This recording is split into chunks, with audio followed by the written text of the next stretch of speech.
Well, I'm going to get started with today's session of What Do You Want Out of Life? Um, Welcome. I'm Chris McPeak, and this is a, a weekly sort of connection program for the folks that are in the Got Side Hustle Facebook group, trying to make this open to lots more people if they want to come and check it out. Oh, and someone is here.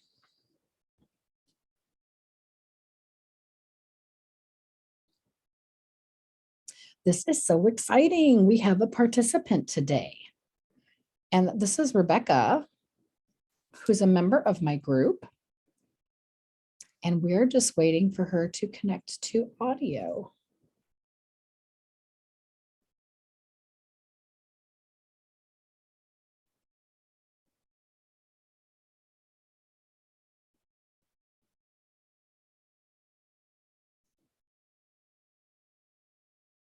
Okay, Rebecca does not look like she's able to connect to audio. So I'm just going to talk. And then, Rebecca, if you want to throw anything down there in the chat, help yourself. I had just started chatting a little bit. And we'll keep this replay and we'll put it on the Facebook page, as well as probably making it available in one of my new podcasts, the one podcast that it would make sense for us to do this on. Anyway, this is What Do You Want Out of Life? And my goal for today was just sort of to talk about the 4 types of side hustles that I've defined, and see if folks have questions about those. I have a business opportunity that I participate in, and I'm happy to talk about that at the end if people want to know more about it. But we'll just jump right in. The 4 kinds of side hustles that I've identified include things like what I'm terming the gig economy. And then you have affiliate marketing and network marketing. And then you have a service provider. And oh my gosh, I'm going to totally blank on what the 4th kind is. Service provider. Oh, and content creator. Okay. Oh my gosh. I almost got so embarrassed that I did not remember. Okay. So a gig economy is what I would consider sort of the built-in independent contractor type of side hustle that you don't really have to worry about starting up yourself. It existed already. All you have to do is fill out whatever paperwork goes with it, and you're ready to go. And in most cases, I would say these type of side hustles do cycle around driving or deliveries. So you have companies like Uber and Lyft, rideshare. You have things like Instacart or DoorDash, Grubhub, where you can become an independent contractor for those organizations. And gig economy can also be whittled down into things like doing contract work on sites like Fiverr and Upwork, where maybe you have a a graphic design talent, or you're really good at book editing or proofreading or voiceover, things like that. And you can make those jobs available for folks that want to hire you in that capacity. So you're working for yourself, but you're not working for yourself in the sense that some other organization, company, corporation created an opportunity to connect with a position where you would make yourself a nice little side hustle income. But you don't really have to do any initial legwork. You don't really have any overhead. You just have to find the opportunity that speaks to you the most and get yourself involved in it. I will share with you that my husband was an Uber driver for about 18 months. And at the time, Uber was still pretty new. So it was not yet the saturated market that it appears to be now. Some people really like Uber and Lyft driving, and some people don't like it. My husband got out at the point where Uber was starting to make changes that really benefited the riders more than the drivers. And as luck would have it, we got in a car accident in his Uber driving vehicle, which made it then, harder for him to participate. They don't let you drive Uber with a rental vehicle, regardless of how nice that rental vehicle is. And I have done Postmates exactly 4 times, meaning that I went out and have made 4 deliveries on 2 different days. And Postmates is great if you don't mind kind of sitting and waiting for something to happen. And if you don't mind potentially going from, like if you know, Southern California, I picked up an order in Burbank and took it to someplace in North Hollywood. So, I like to drive. I don't love it and I don't mind it, but it was something that just did not tickle my fancy at all because I just found no joy in doing that work. But gig economy might be right up your alley and something that is of extreme interest to you that you find interesting. So that's number 1.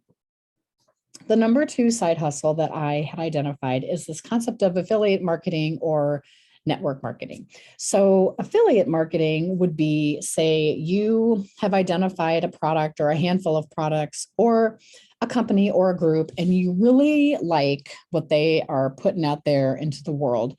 So you connect with them and see if they have an affiliate program, and then you make money when you refer people to buy that product or service or join that membership, et cetera.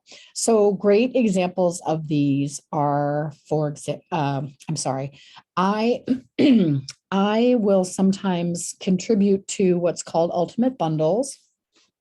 And if you're a member of the Facebook group, then you know that I've shared these opportunities with you guys before. Ultimate Bundles puts together digital content and in some case real products for a variety of different topics. So it's very focused on business development and personal development, and a lot of stuff that are for at-home moms or folks that are raising kids. So they have some really great bundles. I'm a huge fan of their productivity bundle and their money management bundle. But if you are looking to start a blog, they have a great blogging toolkit. They have a fantastic small business bundle that's, cost about $100, but there's over $10,000 worth of resources in it. So by marketing these products to your friends, family, people on your email list, if you have an email list, then you get a percentage of that sale. But you can also be an affiliate for Amazon. You can have an Amazon Associates account. And if people buy products on sale at Amazon using your link, you get a piece of that action as well.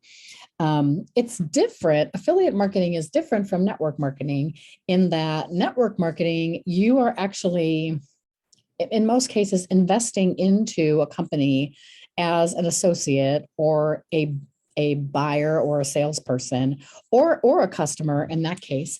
And you are looking to build a team of people that want to work with you in promoting the product that's part of that network marketing organization. I think the biggest example that's the most widely known in the United States, at least, is Amway and Mary Kay. Both of those companies have done very, very well over the decades. Amway, I recall, sells a lot of home products. I think they've diversified quite a bit, but Mary Kay, of course, is makeup and skincare and fragrance. Avon is a great example of this. I don't know if Tupperware is anymore, but these types of companies, you're going to probably pay a little money in startup, and you're going to get some products, and you're going to be recruited in by somebody that's part of your what they call upline.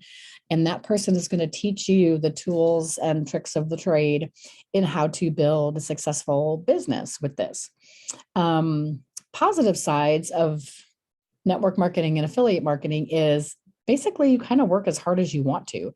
And there are people that make exceptional money in this arena, and folks that just kind of, make a few bucks here and there. They put the energy into it that they want to put into it.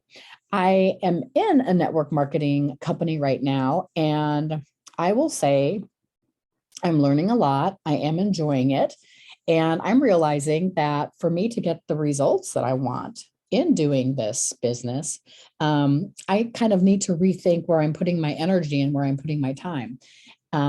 With network marketing in particular, I think I'm learning this, I'm not going to say the hard way, but I'm learning this as I go through, is you have to be prepared to share your story, to share the information about your product to as many people as humanly possible. And you have to be prepared to hear no from some of them, or at least to get the kind of glazed look in, what are you trying to sell me and what is this all about? I think what I'm learning so far is the most successful network marketers are the folks who are able to, I guess, push through that and kind of get over the frustration that can come from asking, initially your best friends and your family members, do you want to be a part of this business opportunity with me?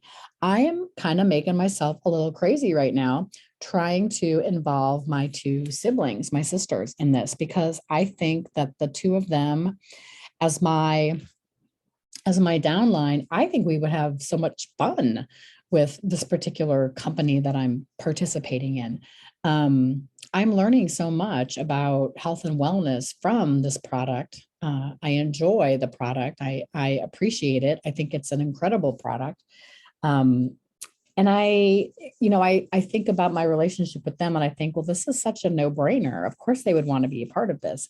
But it hasn't been as easy as I anticipated. So I am learning that there's a lot of work that comes with it to make the kind of money that you see when you go to these conventions and you see folks walk on stage. This person's made silver this quarter, and this person's a double diamond and a triple platinum and all those things.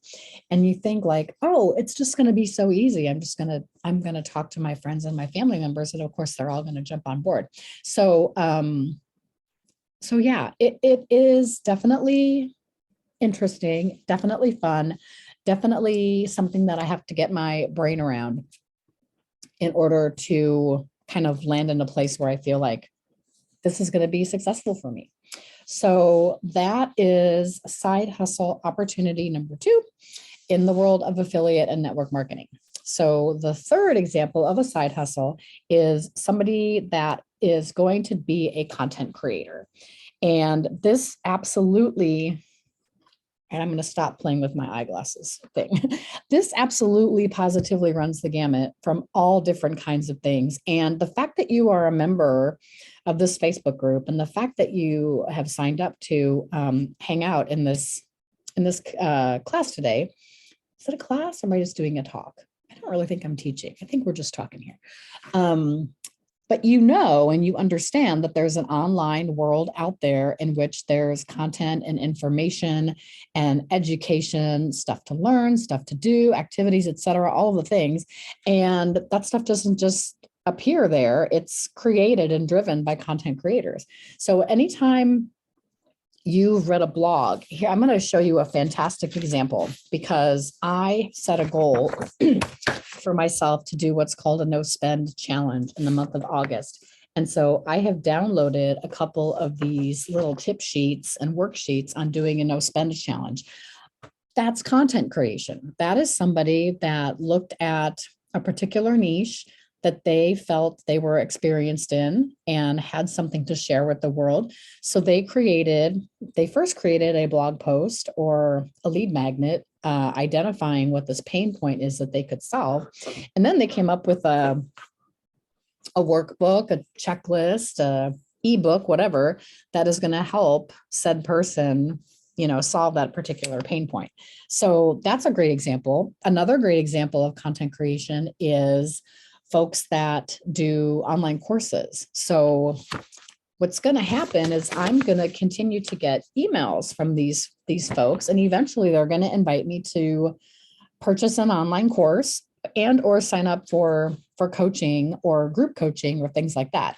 That gets into level 4.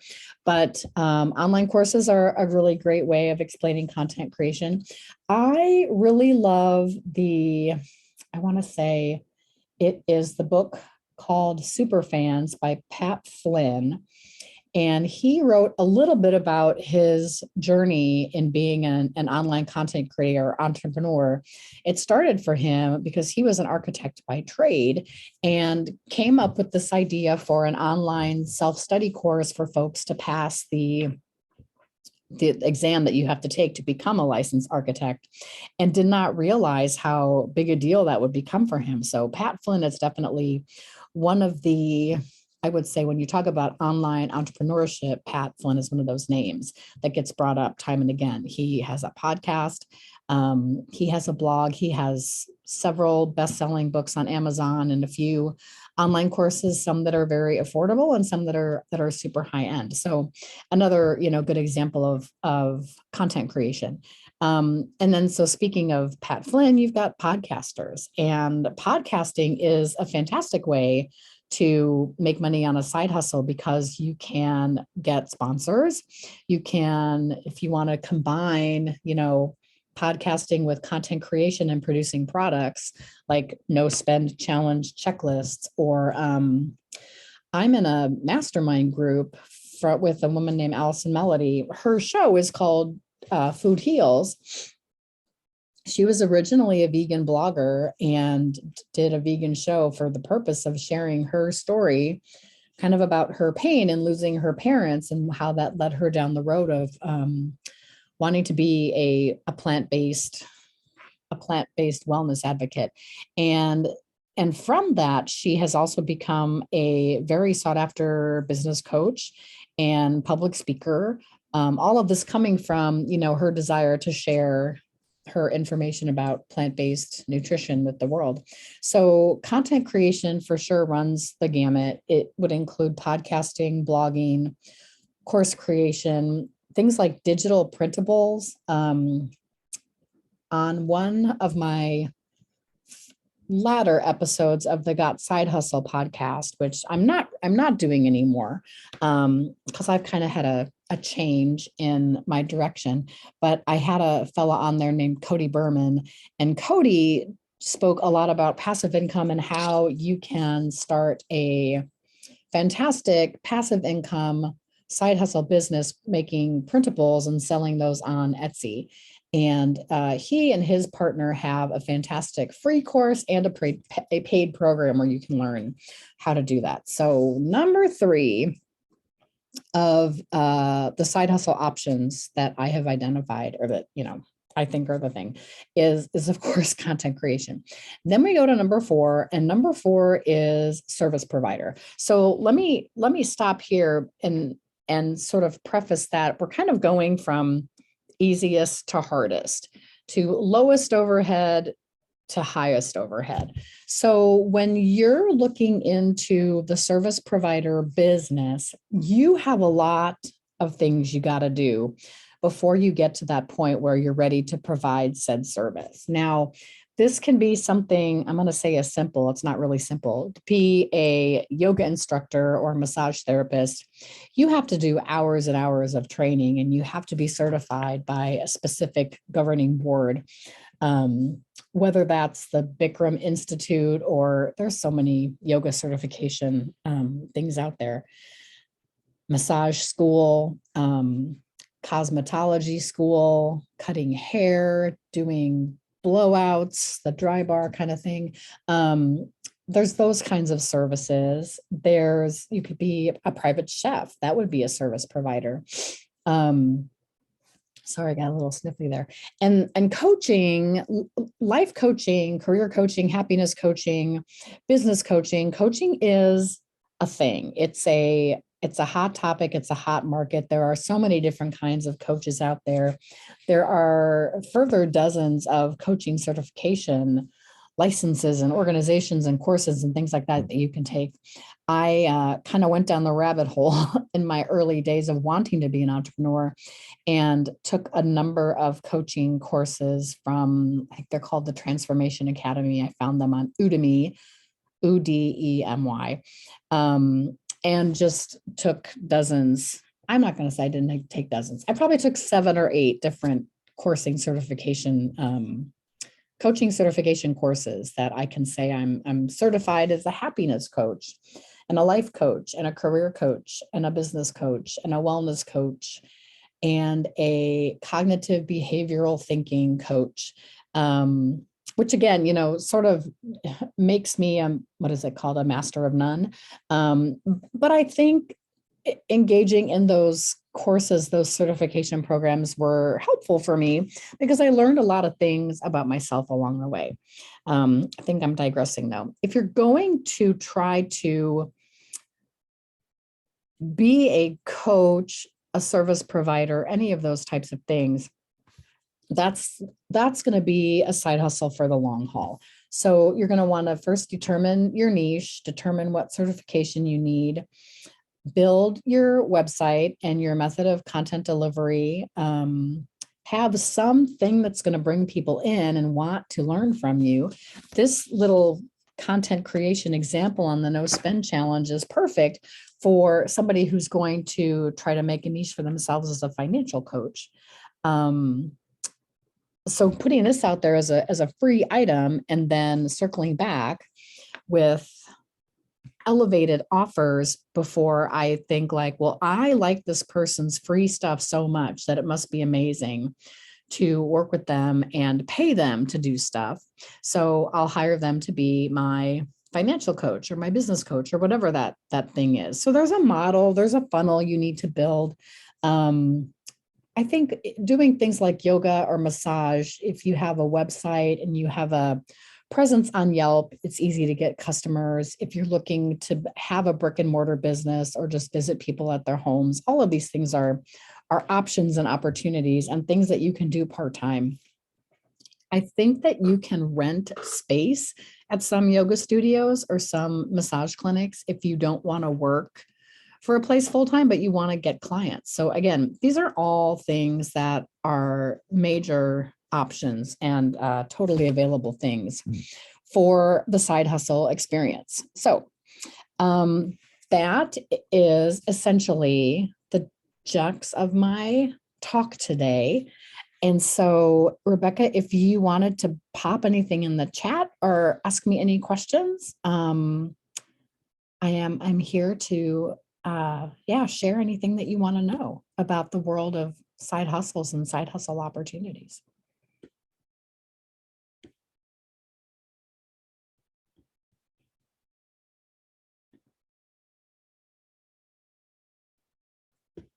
And it's totally okay if you don't want to either. That's fine as well.